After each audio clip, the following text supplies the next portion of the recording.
শুধু পড়ে আছে ফাঁকা বাড়ি, ঘরের কঙ্কালসার চেহারা।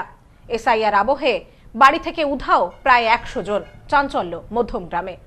অঞ্জলি সিল্ক, শিমুলতলার মোড়, বনগাঁ এখন এক নতুন রূপে, নতুন সাজে।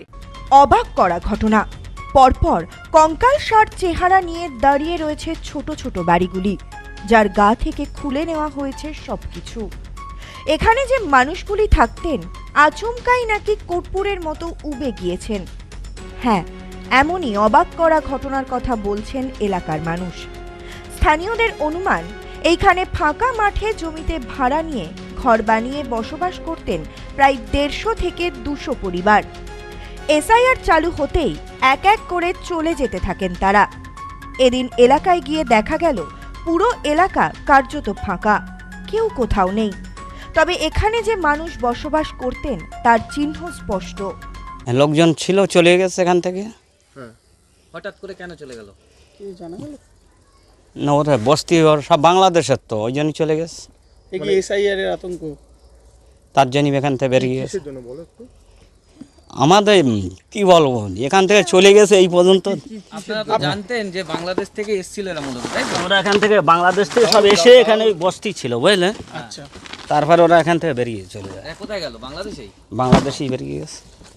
ঘটনাটি ঘটেছে উত্তর 24 পরগনার মধ্যমগ্রাম পৌরসভার 3 নম্বর ওয়ার্ডের মাঠপাড়া এলাকায়। এই ওয়ার্ডের বেশিরভাগ এলাকাই এখন জনমানবহীন।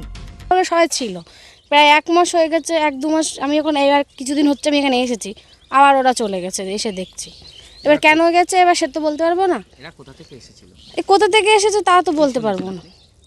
ও কি শুনেছি, মানে ওরা লোকে যতক্ষণ ওরা এসেছিল, ওরা যে ঠিকাদার মানে এখানে যে ছিল সে তো বলেছিল আমি বাংলাদেশে বাড়ি, এটাই বলেছিল। এই বিষয়ে স্থানীয় এক বাসিন্দা বলেন, মোটামুটি গত 2 বছর ধরে এখানে থাকছিলেন তারা।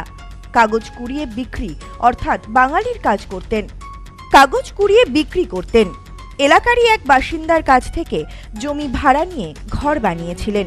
সেই ঘরেই থাকতেন পরিবারের সদস্যরা। এসআইআর চালু হতেই পালিয়ে গিয়েছেন। মহিলা আরও জানালেন, খবর পেয়ে প্রশাসনের পক্ষ থেকেও এলাকায় এসেছিলেন, তারাও খোঁজ খবর করেছেন, কিন্তু এখানে যে মানুষগুলি থাকতেন তারা কোথায় চলে গিয়েছেন বা কোথায় আছেন তার কোনো খবর নেই। বলতে গেলে এখানে আনুমানিক 2 থেকে 3 বছর এনারা আছেন। আর এনারা হচ্ছে স্থায়ী নয়, এটুকুনি বোঝা গেল। এনআরসি ফর্ম জবের থেকে ডিক্লেয়ার করা হয়েছে, তবে থেকে ওনারা আমরা দেখছি যে দিনরাত ওনারা চলে যাচ্ছে, দিনরাত চলে যাচ্ছে, এইটুকুনি দেখলাম। আর ওনারা মেবি পরিযায়ী শ্রমিকই ছিলেন। পরিযায়ী শ্রমিক ছিলেন, ভাঙড়ি, ওনারা সেই ভাঙড়ি তুলে তুলে বেড়াতেন। আর যারা ঘরের হাউসওয়াইফ ছিল তারা পরিযায়ী শ্রমিক। কতদিন ধরে এখানে থাকে? বিগত 2-3 বছর। হঠাৎ করে কবে চলে গেল? জবের থেকে এসআইআর যে ফর্মটা যে ডিক্লেয়ার করা হলো তবের থেকে ওনারা চলে গেছে। এলাকার বাসিন্দা অপর এক তরুণী বলেন, আমার বিয়ে হয়ে গিয়েছে, বাপের বাড়িতে এসেছি। লোকমুখে ঘটনার কথা শুনেছি, এখানে যারা থাকতো তারা সবাই যেন কোথায় চলে গিয়েছে। এলাকায় কান পাতলে শোনা যাচ্ছে সবই নাকি এসআইআর এর ভয়।